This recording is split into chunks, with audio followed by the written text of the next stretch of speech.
teicis un noteikti vēl pateikšu, kas tad ir grēka nožēla. Tā vienmēr ir cīņa pret iekārēm. Tā vienmēr ir askēzes dzīvesveids, jo cīnīties pret sevi, tā ir savu vietu askēzes, cīnīties pret kaut kādām savām vēlmēm, jeb ieradumiem, tā vienmēr ir askēze. Izklausās askēze uzreiz ar to, kad ir jāpatojās un jādzīvo kaut kādā tur, es nezinu, aizā, alā, vai vēl jaunāk zem tilti, kā te mūsdienās tas notiek, bet ne, tad ne par to iet runa. Tie varbūt kā palīdzēja, kas tev var palīdzēt, ja tev vajag padzīvot zem tilti, nu dzīvo zem tilti, tikai negrēko. Ko Dievs aicina mums negrēkot. Jēzus saka, kas grib man sekot, aizved sevi un ņem krustu ikdienas. Ja tev vajag to tiltu, izmanto tiltu vienalga, ja? Bet akcents ir nevis par šiem apstākļiem, bet akcents ir par tavu dvēseli un sirdi. Jo daudzi kristieši, diemžēl jāsaka, kā tāda lieta, varbūt nepatīkama lieta, daudzi kristieši, kas tic Dievam, viņi soļo zeltu pēc Bībeles. Pēc Bībeles. Jo, ja es saku, kas neaizved sevi, nevar man sekot, ja? Kas neņem savu krustu, viņš nevar vienkārši to izdarīt. Tas, ka tu tici, ka Dievs ir labs, tas ir labi, ka tu to zini. Bet nākamais, kas tev ir jādara, ir jāpaklausa Dieva gribai. Jāpaklausa Dieva gribai. Un tas ir nopietni, tā ir grēka nožēla pēc būtības. Jo, kā redzēsiet, es tam parādīšu arī vecajā derībā, ka Dievs meklē tādus. Viņš meklē tādus, kas ir skaidrā prātā. A skaidrā prātā te ir vairāk runa par grēka nožēlu. Jo grēka nožēla vedīs tevi pie skaidrāka prāta, jo tavu dvēseli tīrāk un šķīstāk. Un līdz ar to prāts arī skaidrāks. Jo grēka nožēla saistās ar pārdomām par to, kā pamainīt savu dzīvi, lai pakļautu sevi evaņģeliskiem baušļiem. Sevišķi ņemam tos baušļus vērā visu pirms, lai nesanāk vilšanās ticīgam cilvēkam, lai ņemam vērā visus tos baušļus, kas attiecās uz tavu dvēseli. Protams, ka ir baušļi par dārzniecību, ja, vecajā derībā lasam, par lopiņiem, kā tur viņus audzē, kā audzināt, ganīt, un ir arī tādi, ja, kas ir šķīsts lopiņš, kas nav šķīsts, un ka nedrīkst būli muti aiziet, kad tu ved ganībās, un tā tālāk ir kaut kādi baušļi uz dzīvnieciņiem, un ir baušļi par dārzniecību, lauksaimniecību, baušļi, ja? Un tie ir vērā ņemam, bet visu pirms ņemam vērā tos baušļus, kas attiecās uz dvēseli. Pretējā gadījumā sanāks tāda ticība kā farizējām. Viņi respektēja un ņēma vērā visas atšķirīgās lietas. Savu dvēseli atstāja novārtā. Un Jēzus brīdināja viņus, ja, ka viņi kalpo, it kā sāka kalpo Dievam, bet izrādās, ka nekalpo Dievam, bet kaut kam citam, ja, ko mēs tur lasām. Tātad, tas ir jāatgādina, jo visu pirms ir baušļu pildīšana, vai nesanāk kā farizējiem. Un tās ir cīņas ar grēku. Tā. Es domāju, tik tālu izskaidrs, jo pretējā gadījumā, ja mēs neesam grēka nožēlā, tev nedod neviens garantiju, pat Dievs nedod garantiju, ka tu izglābsies. Ja tu esi jauns, tikko atnāc un neko nezini, ja un tic Dievam, tas ir pavisam kas cits, jo Dievs jau arī ņem vērā, jo Dievs ir godīgi taisnības Dievs. Un viņš ņem vērā to, ka tu nevari uzreiz izlasīt visu Bībeli un visu dievkalpojumus dzirdēt. Un, ja tev ir ticība, tu sāksi ar mazumību. To, ko tev Dievs ir atklājis, ko tu esi sapratis. Zini, kā cilvēki saka, kāpēc Dievs radīja elli? Nebūtu problēmas. Nekāda problēma nebūtu. Kam elli vajadzīga? Kāpēc? Jā, Dievs saka, ka tā ir sataisīta vēlnam, bet, diemžēl, daudz cilvēku ies uz turieni. Jā, un tas ir rakstīts Mateja evaņģēlijā par šo te lietu. Tā, kura pantā tur bija. Mateja evaņģēlijā 25. nodaļā 41. pants. Un tā vieta sataisīta kritušiem eņģeļiem, bet ne cilvēkiem. Un kādā veidā to var izstrīpot Elli no savas dzīves, tas ir paklausot Dievu gribai. Protams, ka cilvēki nezin, kāpēc safantazējušies, ka tagad es dzirdēšu Dievu balsi, tagad Dievam kalpošu, Dievs man vadīs kaut ko ārpus Bībeles. Cilvēkiem tā gribās ticēt, ka dzirdēt Dieva balsi, tas ir baigi labi, bet jums jāsaprot, ka mums nav jādzird Dieva balsi tādā izpratnē, ka viņš tev tūlītās pabakstīs, atsūtīs eņģeli, pabakstīs un pateiks kaut ko īpaši, kas ir ārpus Dieva vārda. Tā nenotiek. Dieva balss, ja Dieva griba, ir evaņģēliskie baušļi. Vecās derības baušļi, un tad ir evaņģēliskie baušļi. Ja? Tā ir Dieva griba. Un nevajag mums tiekties pēc šādiem, teiksim, kā man teica viens cilvēks aizvakar, kad ir tādas baznīcas, kas virzās pravieša dāvanās. Tas ir ļoti būtiski un svarīgi, bet cilvēki augsti dzirdēt to, kas ir ārpus Dieva vārda. Nezinu, kas var būt ārpus Dieva vārda. Katrā ziņā, ja tas ved uz grēku nožēlu, varbūt tas nav slikti, bet, jebkurā gadījumā, lai cilvēks nāk grēku nožēlā, viņam ir jādzird evaņģēliskie baušļi, ja jādzird Dieva taisnība. Tātad parādīšu divus ķēniņus. Viens bija ticīgs no paša sākuma, un dzīves nobeigumā viņš visam atmeta roku, zaudē ticību. Un bija otrs ķēniņš, Manase. Viņš bija ļauns, neticīgs, bet dzīves nobeigumā, dzīves otrā cēlienā daļā viņš kļūst ticīgs. Un tas ir, lai mums ir par brīdinājumu un par pamācību mums visiem. Tātad to mēs varam atrast 2. laika grāmatā, 15. nodaļā. Un izlasīsim, kā tad tur īsti bija.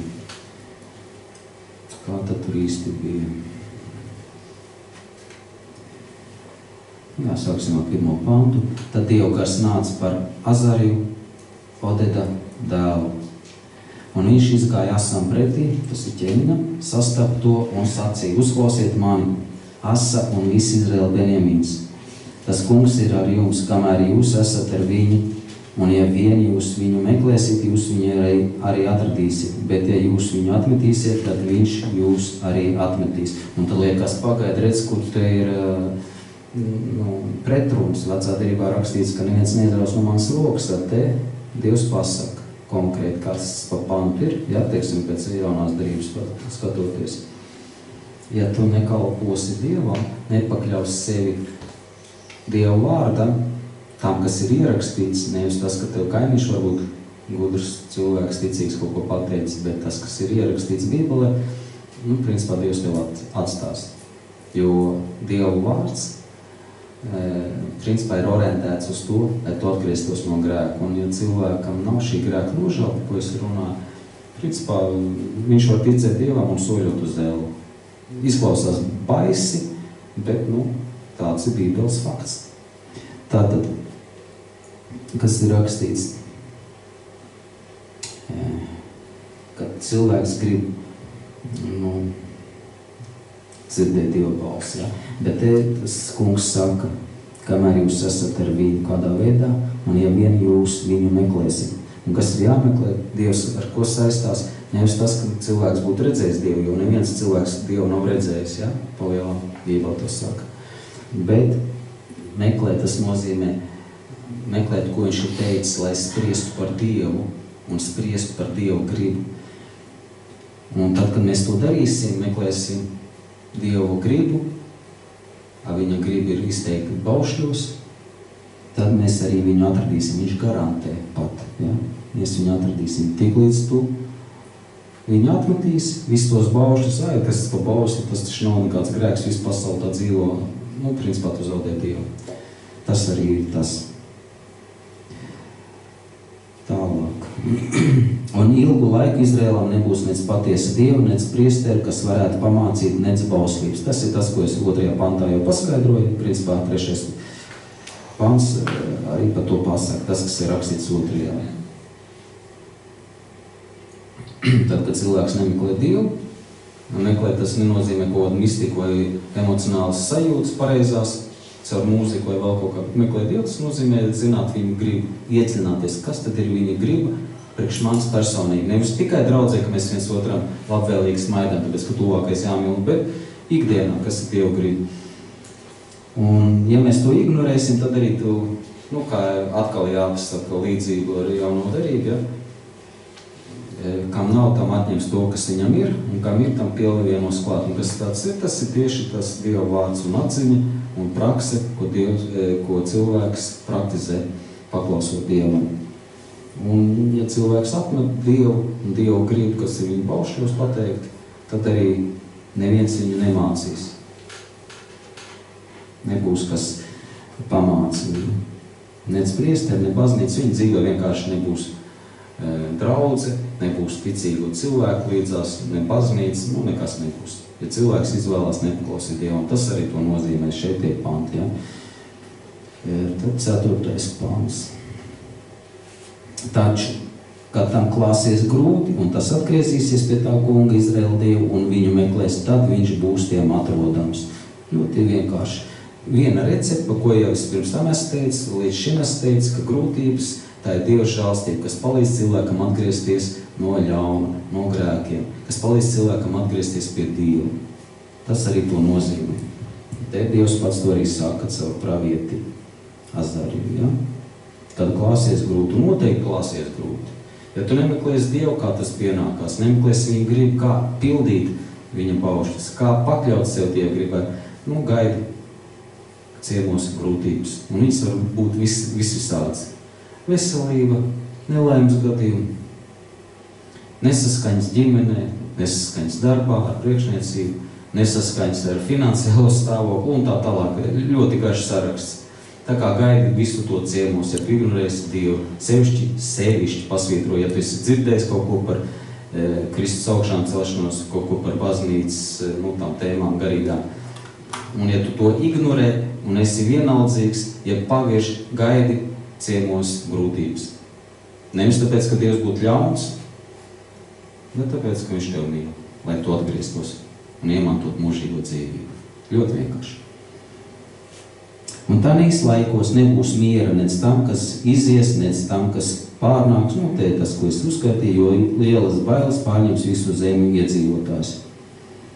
Tā kā tauta celsies pret tautu un pilsēta sagraus pilsētu, jo Dievs viņus iztrūcinās ar visādām bēdām. Un mēs gribējām šī brīdī sašņorēt ļauno, sātanu, lai nebūtu karš un bēdas, bet jums grib apēdināt, tu nesašņorēsi to, ko Dievs atļauj sātanam darīt pie mūsu dzīvēm, ja vien tu neatgriezies no grēka. Jo mēs jau gribam sasaistīt sātanu, lai slimības nebūtu, tur nabadzība, mēs tur šņorējam, un kā nevar sašņorēt, būsim godīgi, reāli, ja? Tā nevaram sašņorēt. Tikai tāpēc, ka Dievs gaida grēku nožēlu. Viņš gaida, ka tu pakļausi sevi Dieva gribai, kas ir izteikta, pasvītroja, izteikta baušļos, ļoti vienkārši, izteikta baušļos. Un, kā es to zinu, es jums atklāšu noslēpumu, tas ir rakstīts 15. pantā, paiet mazliet tālāk, šī pašā nodaļā, un visi Jūda priecājās zvēres dēļ, jo viņi bija zvērējuši no visas sirds, un tāpēc, ka viņi meklē to kungu ar visu savu pielūgsmi, pārliecību un gribu, tad arī viņš bija viņiem atrodams, un tas kungs deva viņiem visapkārt mieru. Tu gribēji sašņorēt sātanu, ai. Te ir vienkārši. Grēku nožēlu. Meklējiet Dievu, tas arī to nozīmē. Atkal atgriežamies pie grēku nožēlas. Un kāds teikt, cik var Sandra savu grēku nožēlu, vēl citu tēmu. Nē, diemžēl citas tēmas nebūs, jo Bībele saka, ka Dievs meklē tādus, kas ir grēka nožēlā, dzīvo grēka nožēlā, tas nozīmē pakļaut sevi Dieva gribai. Ja mēs negribam iet uz mūžīgu un pakļaut sevi Dieva gribai, tad arī tev draudzi nevajag, tad ej uz klubiņu un dari, ko tu tur vēlies. Ja? Bet, ja tu esi izvēlējies mūžīgi, izvēlējies gaismu, dzīvojam grēka nožēlā. Tā, kur mēs tur palikām? Tā. 7. pants. Bet jūs esiet stipri.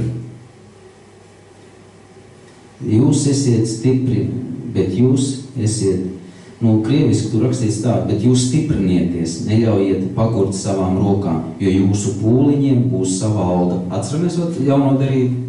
Tad, kad mēs pūlamies, cenšamies nepārtraukt pakļaut sev Dieva gribai, kas ir izteikti paušļos, mums par to būs atalgojums. Tā arī vecajā derībā ir rakstīts. Mums te rakstīts, bet jūs esiet stipri, neļaujieties pakļaut savām rokām, bet citā tulkojumā ir stiprinieties. Tu nevar būt stiprs tā vienkārši uzreiz, bet ja mēs pakļaujam sev Dieva gribai, soli pa solim, to katru reizi būs stiprāks un vēl lielāks. Kas saka, priecīgas ziņa, tu arī būs drosmīgāks. Tu nevar no sevis izspiest ne drosmi, ne kaut kādu spēku, tikai pakļaujot sev Dieva gribai, tas nāk automātiski. Viss šīs pārdabīgās lietas, par ko arī es runāju. Tālāk.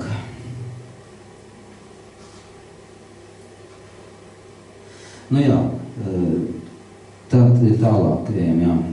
8. Kad Asa dzirdēja šos vārdus un pravieša Azare Odeda dēla pravietojums, tad viņš atguva drosmi un iznīcināja riebekļus, te rakstīts. Vispār citā tulkojumā negantīvi visās Jūdas un Benjamīnas zemēs un visās pilsētās, kur viņš bija iekarojis Eframa kalnājā. Un viņš no jauna uzceltā kunga altāra, kas atradās tā kunga nama priekštelpas priekšā. Skaisti, ja? Ticīgs ķēniņš, ticīgs cilvēks, darīja labas lietas. Un drosmi bija iznīcināja visādas negantības, kas Dievam nav tīkami. Un kā viņš to zināja, atkal baušļi. Viņi studēja baušļi, vecās derības baušļus. Viņi bija Dieva gribā iekšā. Viņi bija pēc būtības grēka nožēlā, jo grēka nožēla veids izmaiņas tavā un manā dzīvē. Ģimenē un arī visā tautā grēka nožēla. Un tas ir līdzīgi, ka cilvēks ir izvēlējies savu nākotni, nevis iet elles virzienā, bet ir izvēlējies iet gaismas virzienā, mūžībā. Līdz ar to būs rīcības, ja? Grēka nožēlas sekas. Atsakot, viņš atbrīvos no visi, kas nav tīkams Dievam. Un tālāk. Te viss kaut kas notiek, mēs to paši varam lasīt. Tad 16. pāriesim 16. vai nebūtu pārāk gari, 16. pants. Un ķēniņš lika atteikties savai mātei, Māhai no ķēniņas goda, tāpēc, ka viņam bija likus izveidot riebīgu elka tēlu. It kā grēks varētu būt labs un riebīgs, ja? Nē, grēks ir grēks. Bet mūsu Latviju bāliņi ir iztulkojuši tieši šādā veidā riebīgu. Krievu valodā ir savādāk. Likus izveidot elka tēlu Ašērai. Asa lika nocirst šo elka tēlu, to sasmalcināja un sadedzināja Kidronas ielajā. Vārds sakot, mēs redzam atkal grēka nožēlu, viss iet pozitīvi.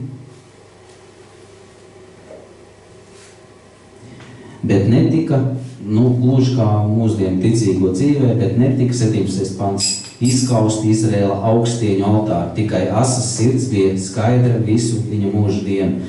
Arī mūsdienu ticīgie, tas ir maznozīmīgs grēciņš, tas nekas tāds nav, tas ir sīkums, ja? Vai gan, kā mēs redzam, ka tomēr ne.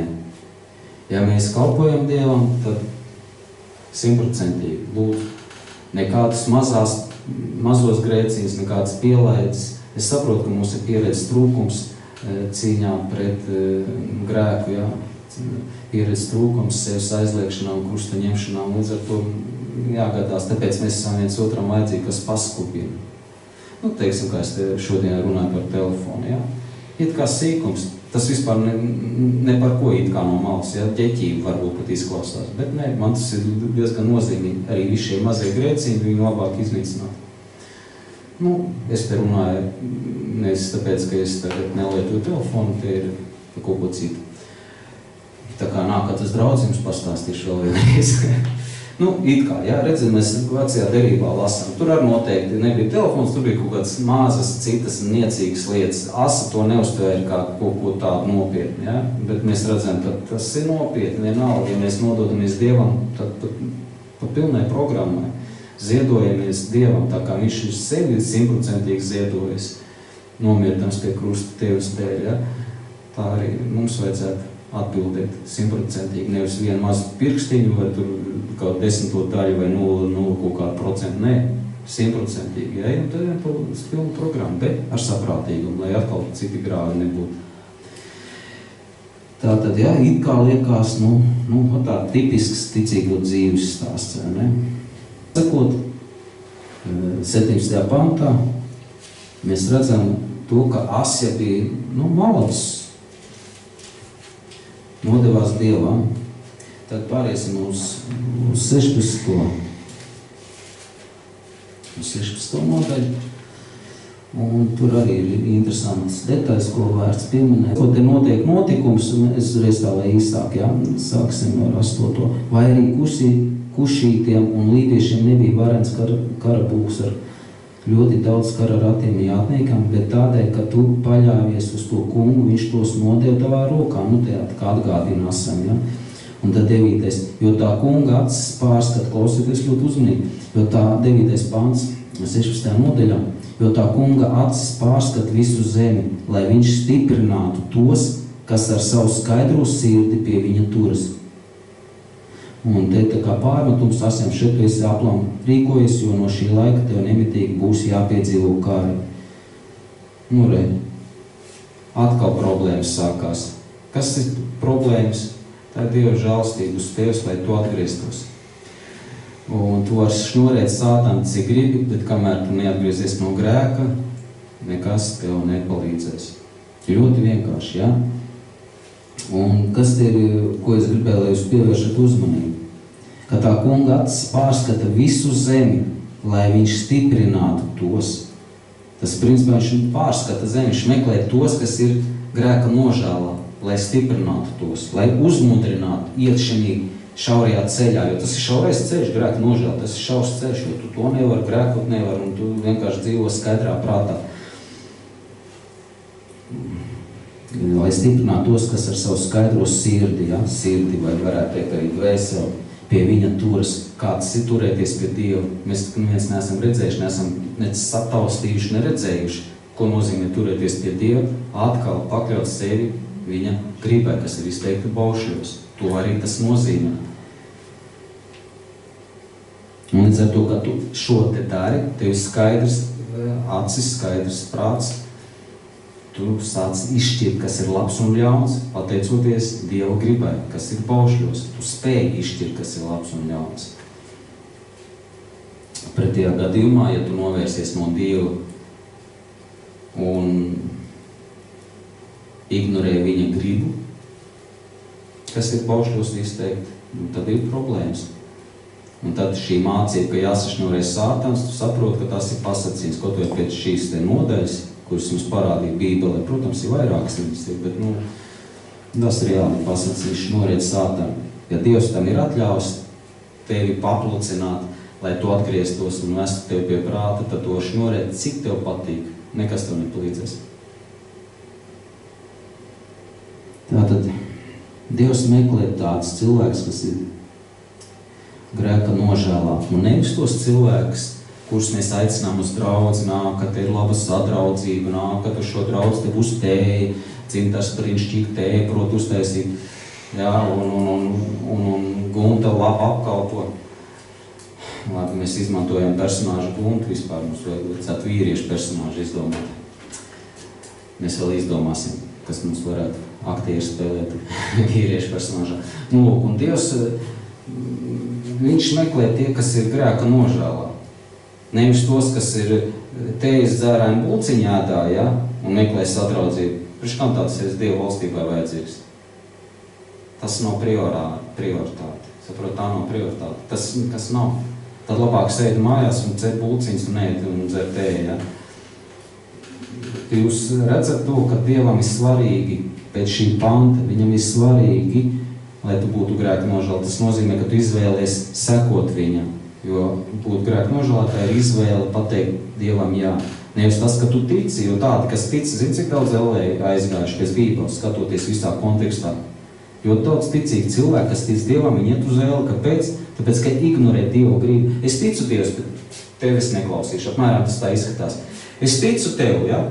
Es ticu, ka tur tā jādara un visi, un tāpat laikā es tevi ignorēju. Un ko tas cilvēks par tevi padomās? Un tu esi melis, liekulis.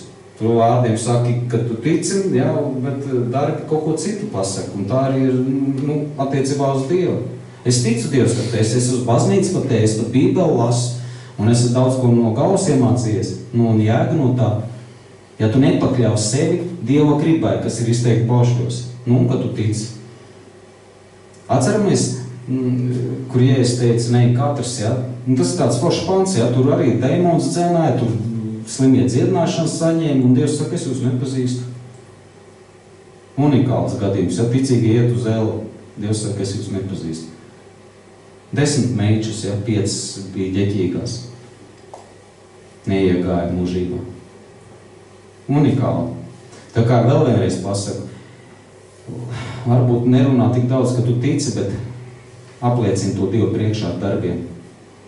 Un Dievs grib, lai cilvēks būtu draudzē, nevis, lai viņš tur tējas un bulciņas ēst. Kaut kā tas tā ir otršķirīga lieta. Tas ir normāli, to var ēst, bet visu pirms, ja tavs motīvs ir bulciņas un tēja un sadraudzība, tad ej un mājās sēdi.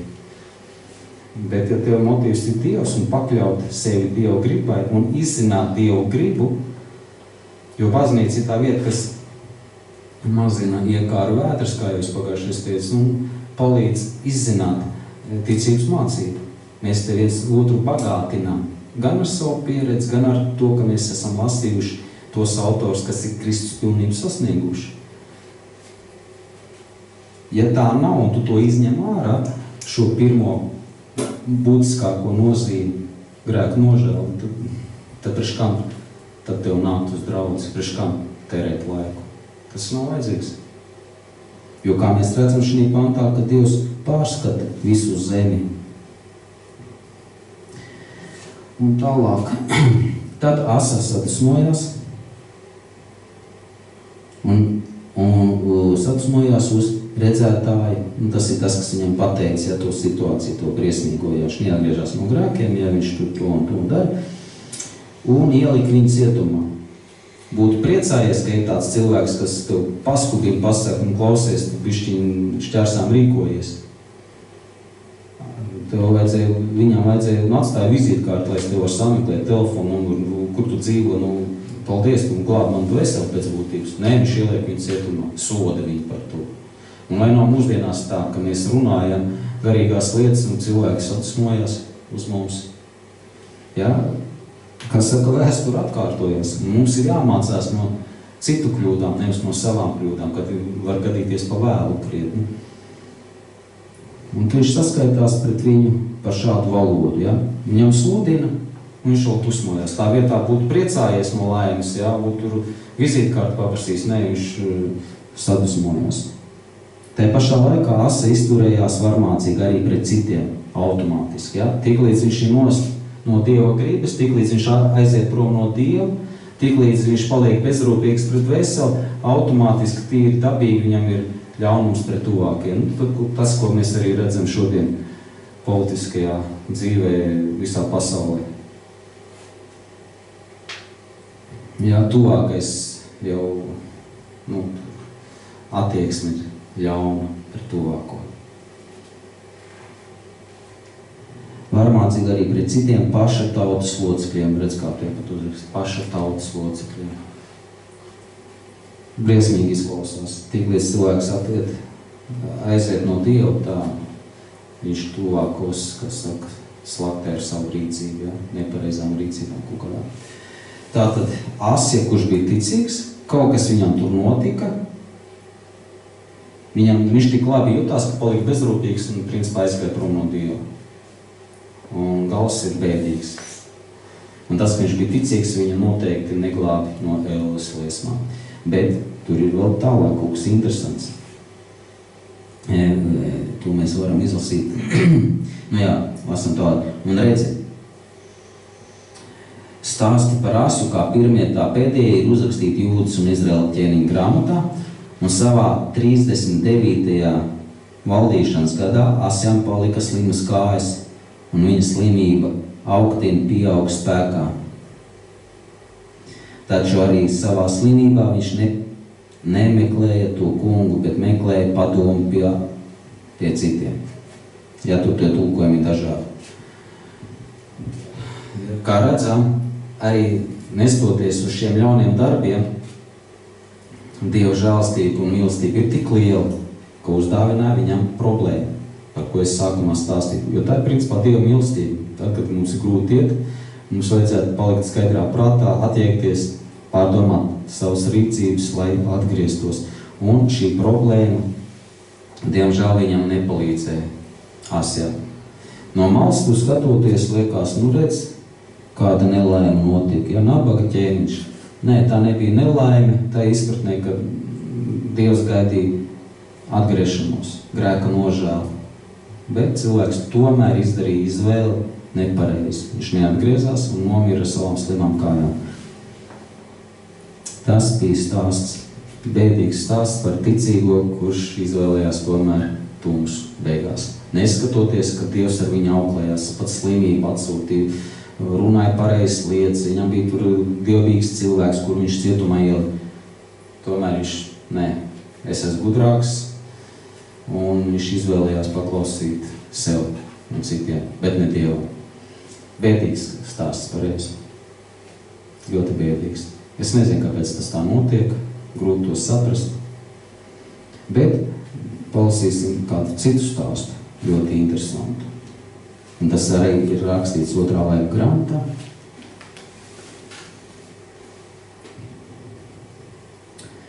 Trīsdesmit 3. nodaļā.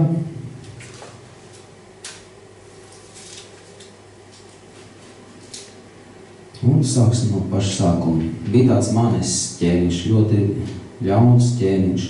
Kļūstot par ķēniņu, viņam bija 12 gadi, un viņš valdīja Jeruzālēmē 55 gadus. Un viņš darīja to, kas bija ļauns tā kunga acīs, sekotams to tautu negantībām, ko tas kungs bija izdzinis Izraēla bērniem ienākot. Un kas tas bija tas ļaunums? Viņš var būt jebkas.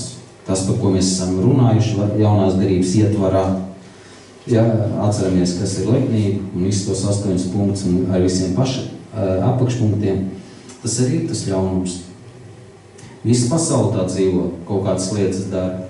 Un cilvēks pavalkās līdz pasaules lietām, kāds pasauli dzīvo. Kāds ir precīzāk iekārs, vēlms, izdabāšana miesai. Visa pasaule principā tā dzīvo un tiek būvēta uz to, lai izdabātu, apmierinātu miesas kārības un vēlmes. Ja tas būtu saprāta robežās, lai uzturētu sevi, bet te ir visādi pārspīlējumi un katrs tiecās būt bagāts maksimāli, ēst 3 reizes dienā ar bagātīgi klātu galdu, cenšas mazāk strādāt, bet vairāk saņemt. Visa pasaules standarti ir, ja vienmēr būt veseliem, ja neesi vesels, aiziet pie ārsti, čiki briki, viss atkal vesels, cits atkal iet veselības sportā meklēt, un arī tas nav slikti, protams. Un ja ir pārmērības, ir vienmēr problēmas. Sevišķi, ja cilvēks neliek savu dzīves akcentu uz Dievu, uz ticības lietām. Pat negrib izzināt, kas ir ticības mācība. Un tā ir liela traģēdija, principā. No malas liekas, kas tur briesmīgs cilvēks, grib būt bagāts, grib vēl to un šito, nav nekas briesmīgs. Briesmīgi tajā brīdī, ja visa dzīves moto un kodols, ja nav šī ticības mācība. Briesmīgi, ja visa dzīves kodols ir šīs pasaulīgās mantas krāšana, nauda un visi tie labumi. Tas ir trakākais, ja, dzīvot bez Dieva un akcentēt savu dzīves kvalitāti, it kā nekad mūžā nemirtu, ja, it kā tu visu mūžīti pavadītu, tas ir pats ļaunākais. Būtu jau labi, ja mēs pavadītu visu mūžību šeit uz zemes, tā cilvēcīgi skatoties, nezinot par garīgām lietām, tad jā, tad es piekrītu, tad vajag mazāk strādāt, vairāk nopelnīt un kaut visādos veidos izdabāt miesai, tad ir to vērts, bet ja tu zini, ka tu visu atstās un no tevis tiks atprasīts tavs dzīves gājums, tavs stāvoklis un viss tas, ja, tas vienkārši ir neprāts un traģēdija. Tātad, tas ir tas ļaunums. Jo mums jau ļaunums saistās ar nāzi, kaut kādām zādzībām. Tā, ko mums te saka? Laiks maz. Es centīšos īsāk. Tātad, ejam tālāk. Un viņš darīja to, kas bija ļauns, sekodams, pasaulē palielā. 3. pants. Viņš atkal lika uzcelt kalnu augstieņu svētnīcu, ko viņa tēvs Hiskijs bija nopūstījis, un viņš uzcēla altārus Bāliem un izveidoja ašērs un pielūdza visus debesu zvaigžņu pulku un tiem kalpoja. It kā jau skaisti, jā, kaut kādu kosmisku, kaut kādu ainavu, kaut kas smuks laikam, jā, cilvēku acīs, vai ne, kas tur zvaigžņu pulki, jā, tur zvaigznītes un laba peizaža sanāk. Tas tā kā mūsdienās, dvēselītei, acis tiek priecēts, jā, ko mūsdienās kā dara, jā, sunītu vai, jā, prieciņam, vai dvēseles prieciņam, jā, sunīts. Nekas jau briesmīgs nav, te ir nekas briesmīgs, viņš tur uztaisīja kaut kādu tādu labu skatu, jā, tur zvaigznes un izgaismoja kaut kādu ēku, tādu, viss tā ļoti tā, skaisti pievilcīgi, ja? It kā nekas tāds nav. Bet tiek apmierināts vēseles kaut kādas patmīlības, kaut kādas tādas izpausmes. Tālāk. Un viņš arī uzcēla altārus tā kunga namā, par kuru tas kungs bija noteicis Jeruzālēmē, lai mīt mans vārds un mūžīgiem laikiem, uz mūžīgiem laikiem. Jā, tas ir Dieva vārdam jāmīt tavā dvēselē, mēs esam pēc jaunās darības, Dieva templis. Un ja tur mīt grēks, iekārs, tas ir ļaunums.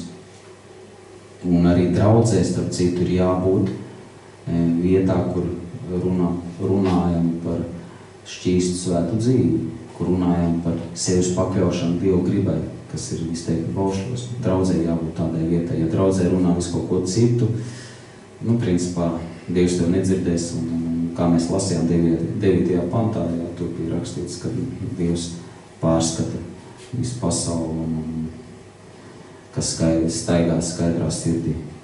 Jā, kā tur bija 9. pantā rakstīts. Tā kā tā ir nopietna tāda lieta. Pārskat visu zemi.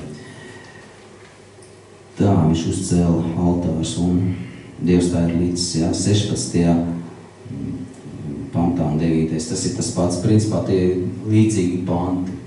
16. nodaļā un 9. pantā, un šitas 3. nodaļa un 4. pants. Ļoti līdzīgi panti.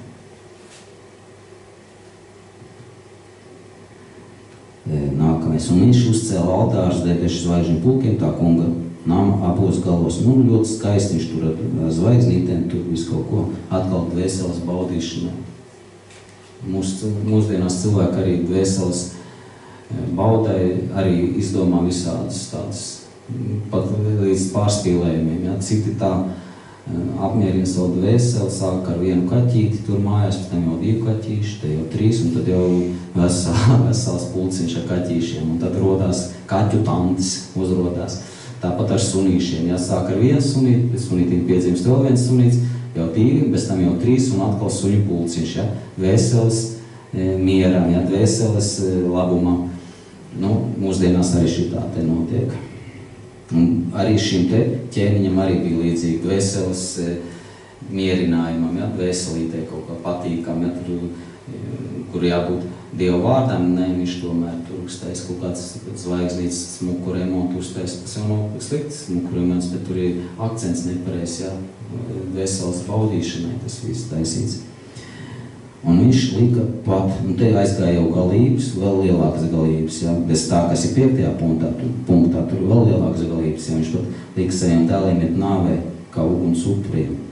Nu jā, un tad tur zīlēšana, vārdošana un okultisms sākās. Labi, ejam tālāk.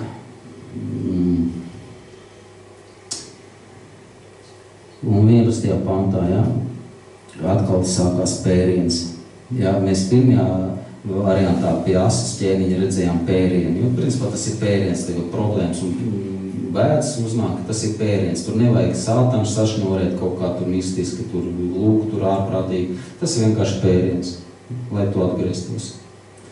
Un 11. pantā jau tālāk, tāpēc tas kungs lika doties pret viņiem uzbrukumā Asīrijas ķēniņa karavadoņiem vairākiem. Tie sakūstīja Manesi ar īpašiem kāšiem, turēja viņa apcietinājumā, iekaltu vara važās un pēc tam aizved viņu uz Bābeli. Nu, pēriens no Dieva, ja arī no vienas puses tā te žēlstība, lai cilvēks atgrieztos. Un notika brīnums, tas, kas nenotika pie Asaja. Tad viņš, no 12. panta, tad viņš savā postā lūdza žēlstību no tā kunga, savu Dievu, un viņš ļoti zemojās savu tēva Dievu priekšā un nemitīgi viņu lūdz.